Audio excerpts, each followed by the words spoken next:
with the racism is hovering over America now. And if we don't identify it, if we don't call it what it is, it'll just hover. But if we don't expose the wound of racism, it's going to grow. So this is what this is about right now. There is a distinct slave narrative that goes throughout American history. And the fact that when slaves were freed, it didn't mean that the African American population gained the level of respect and equality that they deserved. And I think we suffer from that to this day. We are at the Dunbar Cultural Center. We're having the 47th Annual Juneteenth Festival indoors this year. Juneteenth is actually the largest known celebration commemorating the freeing of the last slaves in Galveston, Texas. 1863, January the 1st, the president announced that we are free, we being the African American. Since they didn't have a smartphone and text, they didn't get the word on time. June the 19th, 1865, General Granger rode into Galveston, Texas, said, "Rest of you guys are free." So they dropped everything they were doing and they had a big party. So hence we celebrate Juneteenth in June every year. We have all different vendors here giving out information, giving everybody little giveaways and gifts and everything, just to learn about what's going on in the community. The festival is open to everybody, and we love seeing all nationalities, all races, all ages here, having a good time and not worrying about all the other drama that's going on in the world. The Nixon White House after that had two enemies. We have the Black Film Club here today, and actually they do a film every third Saturday of the month, so it just happened to fall on Juneteenth. Now they're showing the film 13th.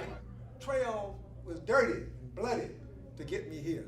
We have the Buffalo Soldiers inside who have a lot of artifacts, a lot of history about the Buffalo Soldiers. Think about that. I just happened to be 24 years in the military. Military has been my life. I light up when you mention the military. When I see a soldier in uniform, I light up. And so when I see or hear the Buffalo Soldier, I want to know who is this guy. When I begin to study him, I recognize he's me. And I'm a product of that soldier. Arizona has history about the African American.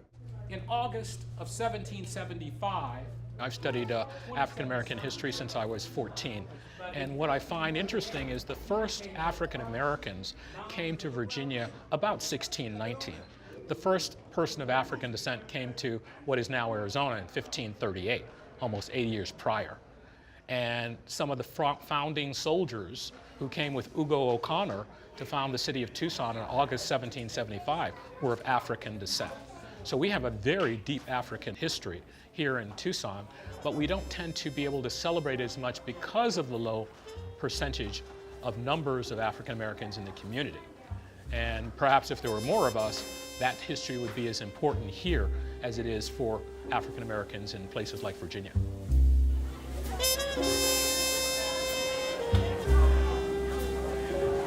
I was born and raised in Alabama, where I was showered with the N-word.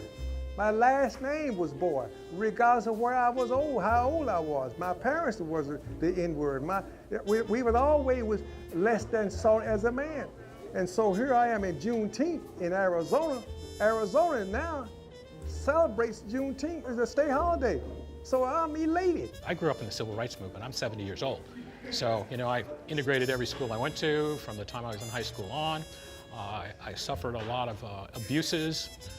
I grew up when there were still segregated schools, segregated water fountains, segregated places to eat. So to see us make this much progress is very heartening to me. And to see other people recognize not only how much progress we've made, but how much more work we have to do and have people involved in that work of goodwill is very, very encouraging to me.